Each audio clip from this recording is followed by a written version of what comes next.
Hello, welcome to Family Movie Night, where we'll be talking about what we watch for Family Movie Night. I'm Mike, and today we are talking about Cinderella. Yeah, we're gonna go all the way back to the old school animated Cinderella from Disney. It is from 1950. The premise of this, and man, it is 75 years old. Oh, I did not know that when I decided to record about this one because we watched a couple movies for family movie night this week. So with the youngest, we watched Tangled and we watched Cinderella. So I'll probably do those in back-to-back weeks. But with this one, the premise is when Cinderella's cruel stepmother prevents her from attending the royal ball, she gets some unexpected help from the lovable mice Gus and Jacques and from her fairy godmother.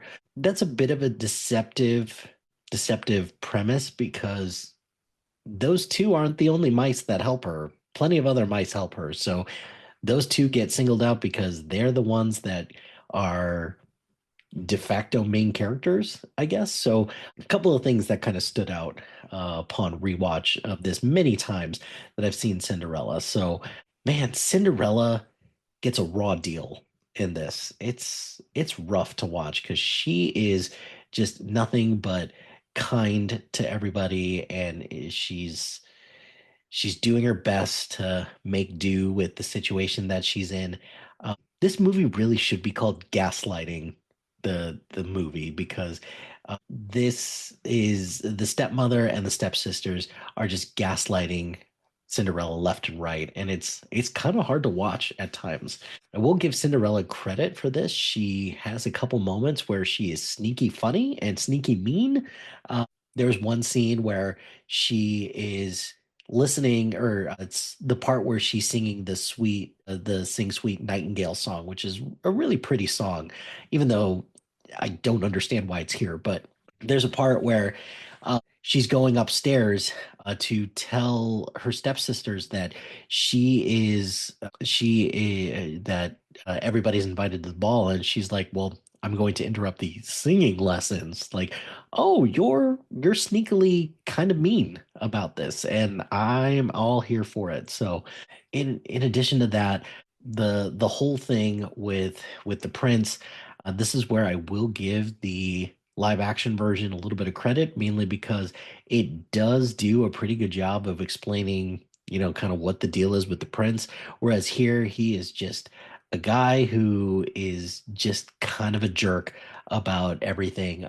One of my favorite parts in this whole movie is when he's at the ball. All the maidens of the kingdom are instructed to come, and he just looks up at the Duke and the King and he yawns. And I am all here for that level of pettiness because that was just a baller move right there. The music in this is great. This reminded me a little bit of some of the of Gigi's first performance that she did for theater, and we reminisced about that because there was a little dance that I remembered more of the moves from that than she did, so that was kind of funny. But overall, this one holds up. This holds up a lot better as opposed to some of the other Disney princess movies that are out there now. So I really appreciate that, even though the premise of this has always been kind of odd to me, but the mice make for a nice addition. Not just the mice, just all the animals in general.